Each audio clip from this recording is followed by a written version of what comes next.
పాక్లో దీపావళి వేడుకలు. ఇది ట్రైలర్ మాత్రమే. పిక్చర్ అభి బాకీ హై దోస్త్.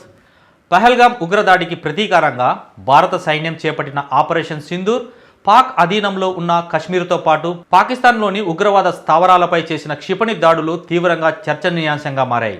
ఈ ఆపరేషన్లో 9 ప్రాంతాల్లో దాడులు నిర్వహించగా దాదాపు 100 మంది ఉగ్రవాదులు హతమయ్యారు. అయితే ఈ దాడిని జీర్ణించుకోలేని పాక్ తన వక్రబుద్ధిని మరోసారి ప్రదర్శిస్తూ భారత్పై ప్రతిదాడికి దిగింది. భారత్లోని దాదాపు 15 నగరాలను లక్ష్యంగా చేసుకుని డ్రోన్లు, మిసైళ్లతో దాడికి ప్రయత్నించిన పాక్కు భారత్ రక్షణ వ్యవస్థ గట్టిగా బదులిచ్చింది.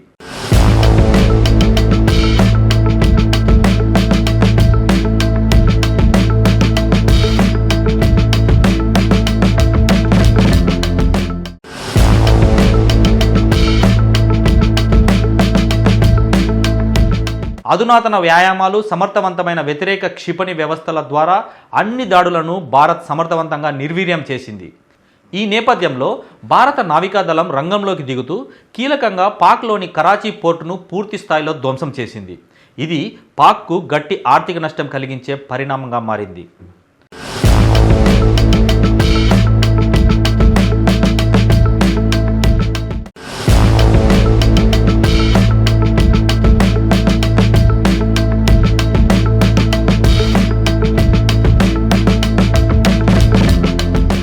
కరాచీ పోర్టుతో పాటు పాక్లోని ఇతర వ్యూహాత్మక స్థావరాలపై కూడా దాడులు కొనసాగించడంతో పాక్ వణికిపోయింది.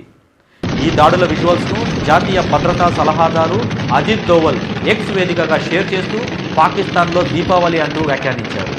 ఈ వీడియో సామాజిక మాధ్యమాల్లో విస్తృతంగా వైరల్ అవుతుంది. దేశవ్యాప్తంగా నెటిజన్లు తమ భావోద్వేగాలను వ్యక్తం చేస్తున్నారు. ఇది ట్రైలర్ మాత్రమే, అసలు సినిమా ముందుంది అంటూ కామెంట్లు చేస్తున్నారు. పాక్కు బూడిదే మిగిలింది, కుక్కలు చింపిన విస్తరాకే దాయాది పరిస్థితి అంటూ నెటిజన్లు కామెంట్లు పెడుతున్నారు.